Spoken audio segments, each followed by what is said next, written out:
సుమన్ టీవీలో మీ business promotions కోసం ఈ కింది నెంబర్ను సంప్రదించగలరు.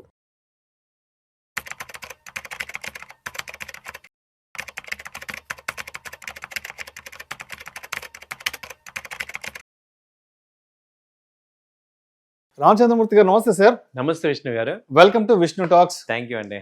సో రామచంద్రమూర్తి గారు, ఒకప్పుడు మార్కెట్లు ఒక 200 పాయింట్లు 300 పాయింట్లు పడితే అది చాలా పెద్ద విషయంగా మాట్లాడుకునే వాళ్ళమే.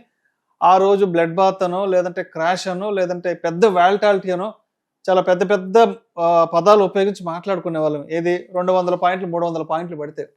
బట్ ఇవాళ సిచ్యువేషన్ ఎలా ఉందంటే, మార్కెట్ ఏకంగా ఒకే రోజు 1000 పాయింట్లు పడుతుంది, 1100 పాయింట్లు పడుతుంది, 1400 నుంచి 1500 పాయింట్ల వరకు ఇవాళ మార్కెట్లు పడుతున్నాయి. కాబట్టి మార్కెట్లలో ఇంత పెద్ద మేజర్ ఫాల్ ఉంటున్నప్పుడు మ్యూచువల్ ఫండ్ ఇన్వెస్టర్స్ అనేవాళ్ళు ఏ విధంగా, అంటే వాళ్ళ యొక్క సైకాలజీ, వాళ్ళ యొక్క మైండ్ సెట్ ఎలా ఉండాలి ఏంటి? ఎందుకంటే మార్కెట్లు పడిపోతున్నాయి, మార్కెట్లో నెగిటివ్ రిటర్న్స్ వస్తున్నాయంటే ఆబ్వియస్గా చాలా మంది ఏంటంటే, అరే ఈ మార్కెట్లతో మనకెందుకు వచ్చిన గోల, ఈ న్యూస్ అంతా మనం రోజు ఎక్కడ అర్థం చేసుకుంటాం, దీనికి సంబంధించిన రీసెర్చ్ అంతా మనం ఎక్కడ చేసుకోలేము అనుకుంటారు. కాబట్టి ఆల్రెడీ ఎగ్జిస్టింగ్ లో ఉన్న ఇన్వెస్టర్స్ కానీ కొత్తగా ఈక్విటీలోకో లేదంటే మ్యూచువల్ ఫండ్స్ లో వచ్చే ఇన్వెస్టర్స్ కి మీరు ఇచ్చే సలహాలు, సూచనలు ఏంటి అసలు? తప్పకుండా సార్, ఇది ఒక మంచి పాయింట్ అడిగారు. ఎందుకంటే ఇప్పుడు మనం చూస్తుంటే లాస్ట్ 1 year నుంచి మ్యూచువల్ ఫండ్స్లో నిజంగా చెప్పాలంటే రిటర్న్స్ లేవు. యావరేజ్గా మ్యూచువల్ ఫండ్ 15%, 20% వచ్చే మ్యూచువల్ ఫండ్స్ మేజర్గా ఈ ఇయర్ 24, 25, 26 పెద్ద రిటర్న్స్ రాలేదు. ఎందుకు అలాంటప్పుడు నేను ఎందుకు కంటిన్యూ చేయాలి? ఇప్పుడు రివర్స్లో ఏంటి, గోల్డ్ సిల్వర్ విపరీతమైన రిజల్ట్ ఇచ్చింది. ఇక్కడ అమ్మేసేసి అక్కడ పెట్టచ్చు కదా అని ఒక థాట్ వచ్చింది 1 month బిఫోర్ వరకు. అసలు ఏంటి అసెట్ క్లాసెస్లో ఎందుకు వెయిటింగ్ చేస్తే పేషెన్స్గా ఉండటం వల్ల రిజల్ట్ వస్తుంది అంటానికి కూడా గట్టిగా చెప్పడానికి లేకుండా అయిపోతుంది. సో అసలు ఇలాంటి పరిస్థితుల్లో మ్యూచువల్ ఫండ్ అసలు కంటిన్యూ చేయాలా, నిజంగా ఇది వెల్త్ క్రియేట్ అవుతుందా, దీంట్లో మనకి వెల్త్ ఉందా లేదా అనేది చాలా మందికి సహజంగా వస్తుంటాయి. కానీ ఏంటంటే మనం దీనిలో ఫస్ట్ చూడాల్సింది ఏంటంటే, మ్యూచువల్ ఫండ్స్ని మనం అబ్జర్వ్ చేసుకుంటే అది అసెట్ క్రియేటరే నిజంగానే లాంగ్ టర్మ్ పాయింట్ ఆఫ్ వ్యూలో. సో దీనిలో ఫస్ట్ మనకు కావాల్సింది ఏంటంటే డిసిప్లిన్. ఇప్పుడు నేను ఒక 10 years మినిమం హోల్డ్ చేద్దాం అనుకున్నప్పుడు ఈ మధ్యలో మార్కెట్ నాయిస్ అనేది మీకు కామను. సో ఇప్పుడు మీకు నేను చెప్పదలుచుకున్న పాయింట్ ఏంటంటే, ఒక 10 years ఇన్వెస్ట్ చేస్తా అన్నప్పుడు అసలు 10 years బ్యాక్ నుంచి ఇప్పటివరకు ఏం జరిగింది మార్కెట్ అనేది ఒకసారి చూడండి.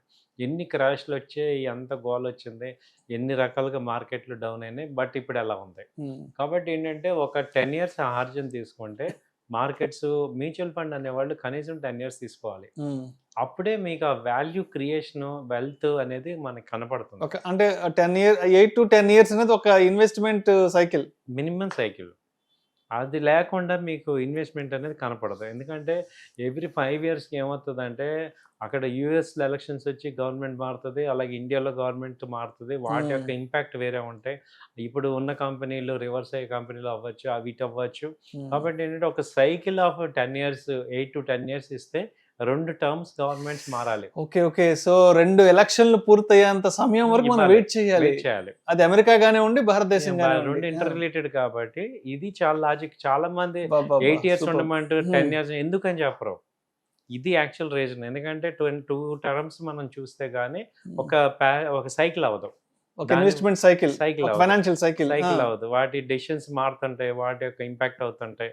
సో అందుకని ఏమవుతుందంటే 10 years ఆర్జిన్ తీసుకుంటే కానీ కరెక్ట్ మనకి వెల్త్ క్రియేషన్ అవ్వదు.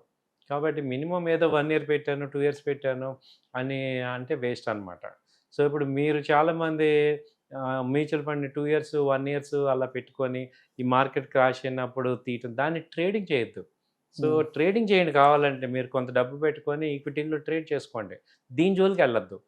సో మ్యూచువల్ ఫండ్స్ అనేది మనం 8 to 10 years అనేది మీరు పెట్టుకుంటే మనకి కరెక్ట్ స్టాండ్, అప్పుడు మనకి కరెక్ట్ CAGR వస్తుంది, కాంపౌండ్. అలాగే ఎవ్రీ ఇయర్ కూడా 10% హైక్ చేసుకోండి. మీరు పెట్టే అమౌంట్కి ఒక 10% హైక్ చేసుకుంటే మంచి వెల్త్ క్రియేట్ అవుతుంది, మనకు తెలియకుండానే మంచి వెల్త్ క్రియేట్ అవుతుంది.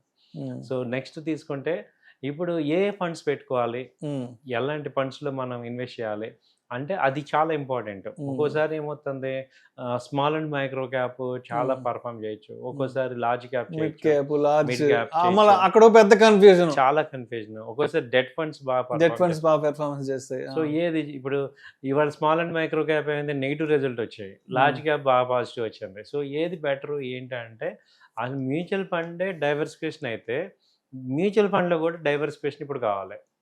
ఇప్పుడు మామూలుగా మ్యూచువల్ ఫండ్ ఏంటి, ఇట్ ఇస్ ఎ డైవర్సిఫికేషన్. అంటే ఒక స్టాక్ మనం కొనలేక బంచ్ ఆఫ్ స్టాక్స్ కొంటాం కాబట్టి mutual funds is a diversified. But still mutual ఫండ్లో కూడా డైవర్సిఫై చేసుకోవాలి. దానిలో అట్లీస్ట్ ఏంటంటే ఇప్పుడున్న పాయింట్ ఆఫ్ వ్యూలో ఇప్పుడు మల్టీ అసెట్ లాగా గోల్డ్ సిల్వర్ కూడా దాన్ని యాడ్ చేయాల్సి వచ్చింది.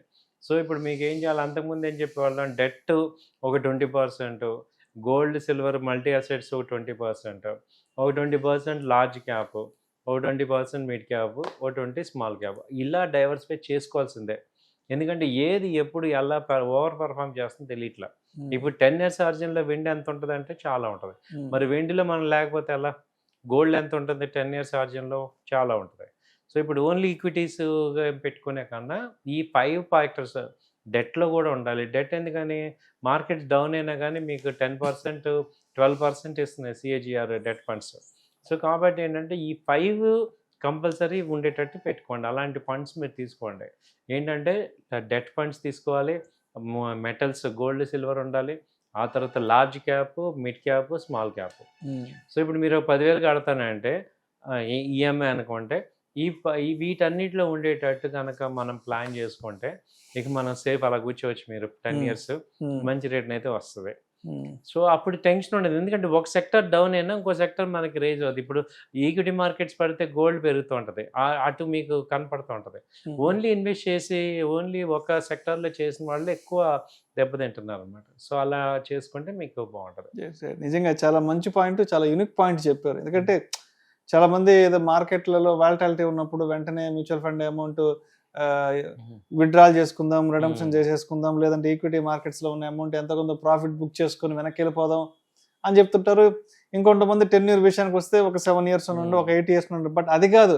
బట్ మన ఓవరాల్ పర్సెప్షన్ ఎలా ఉండాలి అంటే అటు అమెరికాలో కానీ ఇటు భారతదేశంలో కానీ ఒక 2 ఎలక్షన్స్ చూడాలి. 2 ఎలక్షన్స్ చూసి అండ్ రెండోసారి మళ్ళా గవర్నమెంట్ ఏది వస్తుంది ఏంటి దాన్ని బట్టి అంటే ఓవరాల్ గా చెప్పాలంటే ఒక 10 years హారిజన్ 10 years ఆర్జిన్ కంపల్సరీ పెట్టుకోవాలి. మంచి వెల్త్ క్రియేట్ అవుతుంది.